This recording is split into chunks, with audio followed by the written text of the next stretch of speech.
तंदूर गर्मी ने तो हमारा तंदूर ही बना दिया। तंदूर गर्मी में सिर्फ कूलिंग नहीं चाहिए, जल्दी कूलिंग। नए Crompton coolers with 18-inch ultra wide blades, जिसकी हायर एयर डिलीवरी दी हॉटेस्ट डे में भी जल्दी कूलिंग। सिर्फ कूलिंग नहीं चाहिए, क्रॉम्पटन की जल्दी कूलिंग। क्रॉम्पटन। ಜವಾಹರ್ ನವೋದಯ ಪರೀಕ್ಷೆಯಲ್ಲಿ ಮುಂದೂಡದ ಜ್ಞಾನಶ್ರೀ ನವೋದಯ ತರಬೇತಿ ಕೇಂದ್ರದಲ್ಲಿ ತರಬೇತಿ ಪಡೆದ ಒಟ್ಟು 14 ವಿದ್ಯಾರ್ಥಿಗಳು ನವೋದಯ ವಿದ್ಯಾಲಯಕ್ಕೆ ಈ ಶೈಕ್ಷಣಿಕ ಸಾಲಿನಲ್ಲಿ ಆಯ್ಕೆಯಾಗಿರುತ್ತಾರೆ.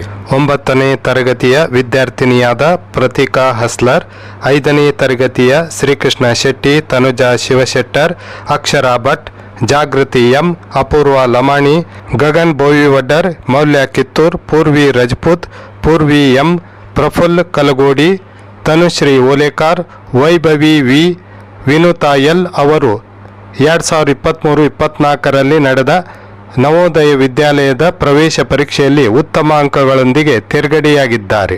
ಈ ಎಲ್ಲ ವಿದ್ಯಾರ್ಥಿಗಳು ಮುಂಡಗೋಡದ ಜ್ಞಾನಶ್ರೀ ನವೋದಯ ತರಬೇತಿ ಕೇಂದ್ರದಲ್ಲಿ ಯೋಗೇಂದ್ರ ರೇವಣ್ಕರ್ ಅವರ ಬಳಿ ತರಬೇತಿ ಪಡೆದಿದ್ದರು.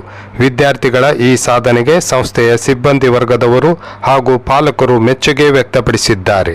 ಜ್ಞಾನಶ್ರೀ ನವೋದಯ ತರಬೇತಿ ಕೇಂದ್ರದಲ್ಲಿ ಪ್ರವೇಶ ಪ್ರಾರಂಭವಾಗಿದ್ದು, ಹೆಚ್ಚಿನ ಮಾಹಿತಿಗೆ 9742235329 ಮೊಬೈಲ್ ನಂಬರ್ ಅನ್ನು ಸಂಪರ್ಕಿಸಲು ತಿಳಿಸಲಾಗಿದೆ. ಮುಂಡಗೋಡ್ ತಾಲೂಕಾ ಸ್ವೀಪ್ ಸಮಿತಿ ಆಶ್ರಯದಲ್ಲಿ ನಿನ್ನೆ ಸಂಜೆ ಮುಂಡಗೋಡ್ ಕೋರ್ಟ್ ಸರ್ಕಲ್ನಿಂದ ಮುಂಡಗೋಡ್ ತಾಲೂಕಾ ಪಂಚಾಯತ್ ಕಚೇರಿವರೆಗೆ ಮೇಣದ ಬತ್ತಿ ದೀಪದ ಮೂಲಕ ಲೋಕಸಭಾ ಚುನಾವಣಾ 2024ರ ಮತದಾನ ಜಾಗೃತಿ ಅರಿವು ಕಾರ್ಯಕ್ರಮ ನಡೆಯಿತು. ಕಾರ್ಯಕ್ರಮದಲ್ಲಿ ತಹಶೀಲ್ದಾರ್ ಶಂಕರ್ ಗೌಡಿ, ತಾಲೂಕಾ ಪಂಚಾಯತ್ ಕಾರ್ಯನಿರ್ವಾಹಕ ಅಧಿಕಾರಿ TY ದಾಸನಕೊಪ್ಪ, ತಾಲೂಕಾ ಚುನಾವಣಾ ರಾಯಭಾರಿ ಬಿನ್ಸಿ ಜೋಸೆಫ್, BEO ಜಕಣಾಚಾರಿ, ಪಾಂಡುರಂಗ್ ಟಿಕ್ಕೋಜಿ ಮಾತನಾಡಿದರು. ವಿವಿಧ ಇಲಾಖೆಯ ಅಧಿಕಾರಿಗಳು, ಸಿಬ್ಬಂದಿಗಳು ಇದ್ದರು. ಮತದಾನ ಜಾಗೃತಿ ಕ್ಯಾಂಡಲ್ ಲೈಟ್ ಮಾರ್ಚ್ ಜಾಗೃತಿ ಜಾಥಾವನ್ನು ನಾವು ಹಮ್ಮಿಕೊಂಡಿದ್ದೀವಿ. ನಮಗೆಲ್ಲ ಗೊತ್ತಿರುವಂತೆ ಮೇ 7ನೇ ತಾರೀಕು ನಮ್ಮ ಜಿಲ್ಲೆಯ ಲೋಕಸಭಾ ಚುನಾವಣೆಯ ಮತದಾನ ದಿನವಾಗಿದೆ. ಆ ದಿನ ನಮ್ಮ ತಾಲೂಕಿನ ಎಲ್ಲ ಮತದಾರರು ತಪ್ಪದೇ ಮತದಾನ ಮಾಡಬೇಕಂತೇಳಿ ಜಾಗೃತಿ ಮೂಡಿಸಲಿಕ್ಕೆ ನಾವು ಈ ಜಾಥಾವನ್ನು ಹಮ್ಮಿಕೊಂಡಿದ್ದೀವಿ. ನಮ್ಮ ಪ್ರಜಾಪ್ರಭುತ್ವ ದೇಶದಲ್ಲಿ ನಾವೆಲ್ಲ ಪ್ರಜೆಗಳು ನಮ್ಮ ಮತದಾನದ ಅಧಿಕಾರವನ್ನು, ಶ್ರೇಷ್ಠ ಅಧಿಕಾರವನ್ನು ಚಲಾಯಿಸಲಿಕ್ಕೆ ಒಂದು ಅತ್ಯುತ್ತಮ ಅವಕಾಶ ಮತದಾನದ ದಿನ. ಆ ದಿನದಂದು ನಾವೆಲ್ಲರೂ ತಪ್ಪದೇ ಮತವನ್ನು ಚಲಾಯಿಸಬೇಕು, ನಮ್ಮ ಮೂಲ ಹಕ್ಕನ್ನು ನಾವೆಲ್ಲ ಚಲಾಯಿಸಬೇಕಂತ ಹೇಳಿ ತಾಲೂಕಿನ ಎಲ್ಲ ಮತದಾರರಲ್ಲಿ ನಾವು ವಿನಂತಿ ಮಾಡಿಕೊಂಡು ಈ ಜಾಗೃತಿ ಜಾಥಾವನ್ನು ಹಮ್ಮಿಕೊಂಡಿದ್ದೇವೆ. ಭಾಗವಹಿಸಿದ ಎಲ್ಲರಿಗೂ ಧನ್ಯವಾದಗಳು. ನನ್ನ ಮತ ನನ್ನ ಹಕ್ಕು ಎಂಬ ಸಿದ್ಧಾಂತ ತತ್ವವನ್ನು ನಾವೆಲ್ಲರೂ ಈ ಜಾಥಾದ ಮೂಲಕ ಪ್ರತಿಪಾದನೆ ಮಾಡೋಣ ಅಂತ ಹೇಳ್ತಾ ನನ್ನ ಮಗಳು. ಎಲ್ಲರಿಗೂ ನಮಸ್ಕಾರ.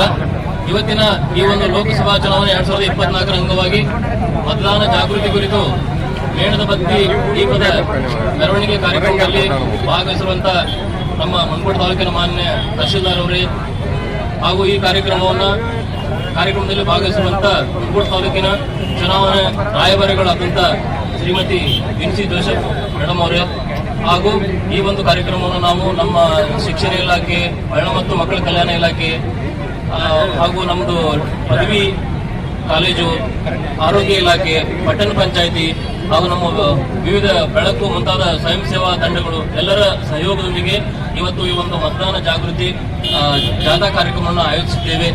ನಾವು ಮುನಗೋಡ್ ತಾಲೂಕಿನಲ್ಲಿ ಕಳೆದ ಲೋಕಸಭಾ ಚುನಾವಣೆಗಿಂತ ಹೆಚ್ಚು ಮತದಾನ ಆಗಬೇಕು, ಶೇಕಡ 100ರಷ್ಟು ಮತದಾನ ಆಗಬೇಕು ಅನ್ನೋ ಉದ್ದೇಶದಿಂದ ವಿವಿಧ ಕಾರ್ಯಕ್ರಮಗಳನ್ನು ಆಯೋಜಿಸ್ತಾ ಇದ್ದೇವೆ. ಈಗಾಗಲೇ ನಾವು ಕಳೆದ ವಾರ ಒಂದು ವಿಕಲಚೇತನರ ಬೈಕ್ ರ್ಯಾಲಿ ಕಾರ್ಯಕ್ರಮ ಆಯೋಜಿಸಿದ್ವಿ, ರಂಗೋಲಿ ಸ್ಪರ್ಧೆ ಆಯೋಜನೆ ಮಾಡಿದ್ವಿ, ಇವತ್ತು ಮೇಣಬತ್ತಿ ಜಾಥಾ ಕಾರ್ಯಕ್ರಮ ಆಯೋಜನೆ ಮಾಡಿದ್ದೀವಿ. ಇದೇ ರೀತಿ ಮೇ 7 ತಾರೀಕಿನವರೆಗೆ ನಾವು ವಿವಿಧ ಕಾರ್ಯಕ್ರಮಗಳನ್ನು ಆಯೋಜನೆ ಮಾಡಿ ನಮ್ಮದು ಉದ್ದೇಶ ಇಷ್ಟೇ, ನಮ್ಮ ಮುನಗೋಡು ತಾಲೂಕಿನಲ್ಲಿ 18 ವರ್ಷ ತುಂಬಿರುವ ಪ್ರತಿಯೊಬ್ಬ ಮತದಾರರು ಕಡ್ಡಾಯವಾಗಿ ಮೇ 7 ತಾರೀಕಿಗೆ ಮತಗಟ್ಟೆಗೆ ಬಂದು ತಮ್ಮ ಮತದಾನವನ್ನು ಕಡ್ಡಾಯವಾಗಿ ಮತದಾನ ಮಾಡಿ ನಮ್ಮ ಪ್ರಜಾಪ್ರಭುತ್ವ ಹಬ್ಬದಲ್ಲಿ ಪ್ರತಿಯೊಬ್ಬರು ಭಾಗವಹಿಸಬೇಕು ಅನ್ನೋ ಉದ್ದೇಶದಿಂದ ನಾವು ಹಲವಾರು ಕಾರ್ಯಕ್ರಮಗಳನ್ನು ಆಯೋಜಿಸ್ತಾ ಇದ್ದೀವಿ. ನಾವು ಶಾಲಾ ಮಕ್ಕಳಿಂದ ಅವರ ಪಾಲಕರಿಗೆ ಪತ್ರಗಳನ್ನು ಬರೆಸ್ತಾ ಇದ್ದೇವೆ. ವಿವಿಧ ಕ್ರಿಕೆಟ್, ವಾಲಿಬಾಲ್ ಮುಂತಾದ ಪಂದ್ಯಾವಳಿಗಳ ಮೂಲಕ ಸಾರ್ವಜನಿಕರಿಗೆ ಈ ಒಂದು ಮತದಾನ ಕುರಿತು ಜಾಗೃತಿ ಮೂಡಿಸುವಂತಹ ಕಾರ್ಯಕ್ರಮವನ್ನು ಆಯೋಜನೆ ಮಾಡ್ತಾ ಇದ್ದೀವಿ. ಅದಕ್ಕೆ ನಮ್ದು ತಹಸೀಲ್ದಾರ್ ಸರ್ ಅವರು ಹೇಳಿದಂಗೆ ಒಂದೇ ಒಂದು ವಿನಂತಿ ಏನಂದ್ರೆ ಮುನಗೋಡು ತಾಲೂಕಿನಲ್ಲಿ ಪ್ರತಿಯೊಬ್ಬರು ಮೇ 7ನೇ ತಾರೀಕಿಗೆ ಮತಗಟ್ಟೆಗೆ ಬಂದು ಮತ ಚಲಾಯಿಸಬೇಕಂತ ವಿನಂತಿಸಿಕೊಳ್ತಾ ನಾನು 2 ಮಾತುಗಳನ್ನು ಮುಗಿಸ್ತೀನಿ. Thank you. ಇವತ್ತು ನಾವೆಲ್ಲ ಈ ಒಂದು ಸಮಯದಲ್ಲಿ ವಿತ್ ಕ್ಯಾಂಡಲ್ ಜೊತೆ ಯಾಕೆ ನಿಂತಿದ್ದೀವಿ ಅಂತೇಳಿ ಎಲ್ಲರಿಗೂ ಪ್ರತಿಯೊಬ್ಬರಿಗೂ ಗೊತ್ತಿದೆ. ಮತದಾನ ಜಾಗೃತಿ ಮೂಲಕ ನಮ್ಮ ಈ ನಾಯಕರನ್ನು ಆರಿಸೋ ಸಲುವಾಗಿ ನಾವೆಲ್ಲರೂ ಬುದ್ಧಿವಂತರಾಗಿದ್ದೀವಿ. ಎಲ್ಲಾ ವಿಷಯದಲ್ಲೂ ಎಲ್ಲಾ ರೀತಿಯಲ್ಲೂ ನಮ್ಮ ಈ ಒಂದು ರಾಷ್ಟ್ರ ಅತ್ಯುತ್ತಮ ರೀತಿ ಅಭಿವೃದ್ಧಿ ಆಗ್ಬೇಕಂದ್ರೆ ನಮ್ಮ ದೇಶದಲ್ಲಿ ಒಬ್ಬ ಉತ್ತಮ ನಾಯಕರನ್ನ ನಾವು ಆರಿಸಬೇಕು. ಅದಕ್ಕೆ ನಮ್ಮ ಈ ಮುನಗೋಡಿನಲ್ಲಿರುವ ಪ್ರತಿಯೊಬ್ರು ನಾನು ಬುದ್ಧಿವಂತರು ಅಂತ ಅನ್ಕೊಳ್ತಿದ್ದೀನಿ. ಎಲ್ಲ ಬುದ್ಧಿವಂತಿಕೆಯಿಂದ ನೀವು ಮತವನ್ನ ಚಲಾಯಿಸಿ, ಯಾರು ಸಹ ಮತವನ್ನ ಬಿಡೋ ಹಾಗಿಲ್ಲ. ನಮ್ಮ ಈ ಮುನಗೋಡು ತಾಲೂಕಿನಲ್ಲಿ ಅತಿ ಹೆಚ್ಚು ವೋಟ್ ಬರುವ ಹಾಗೆ ಉತ್ತಮವಾದ ನಾಯಕರನ್ನು ಆರಿಸುವಲ್ಲಿ ನಾವೆಲ್ಲರೂ ಯಶಸ್ವಿ ಆಗೋಣ ಅಂತ ಹೇಳ್ತಾ ನನ್ನ ಮಾತನ್ನು ಮುಗಿಸ್ತೀನಿ. Thank you.